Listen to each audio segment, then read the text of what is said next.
નમસ્કાર, YNN ન્યૂઝમાં આપનું સ્વાગત છે। સમાચારમાં વાત કરીએ તો વડોદરા સ્થિત વર્લ્ડ હિલિંગ સોસાયટી ફાઉન્ડેશન દ્વારા ભારતના 76મા ગણતંત્ર દિવસ મનાવવામાં આવ્યું હતું।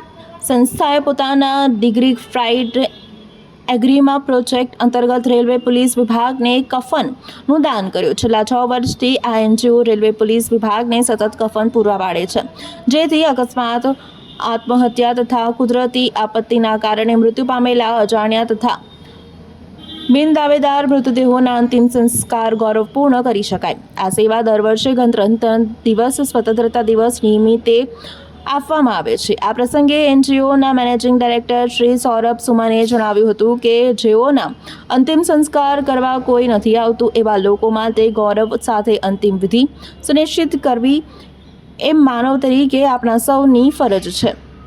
એનજીઓના સ્થાપક ડૉક્ટર અર્પિતા ચેટર્જીએ ઉમેર્યું હતું કે આ કાર્ય સંસ્થાના હિલિંગ સ્વયંસેવકોના સહયોગ વિના શક્ય નથી।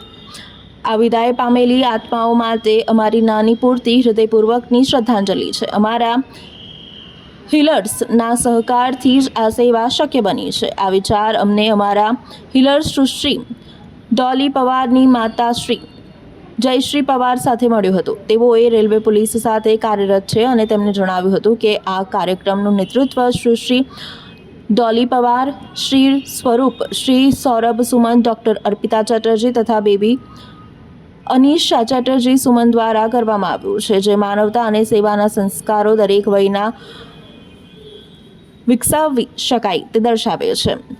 ગ્રેડિફાઈડ એનિગ્મા જેવી પહેલ દ્વારા વર્લ્ડ હિલિંગ સોસાયટી ફાઉન્ડેશન નિઃશબ્દ સેવા અને માનવ ગૌરવનો સંદેશો સતત પ્રશાસિત કરી રહી છે, જ્યાં ઓળખ ન હોવા છતાં પણ અંતિમ ગૌરવ સુનિશ્ચિત કરવામાં આવે છે।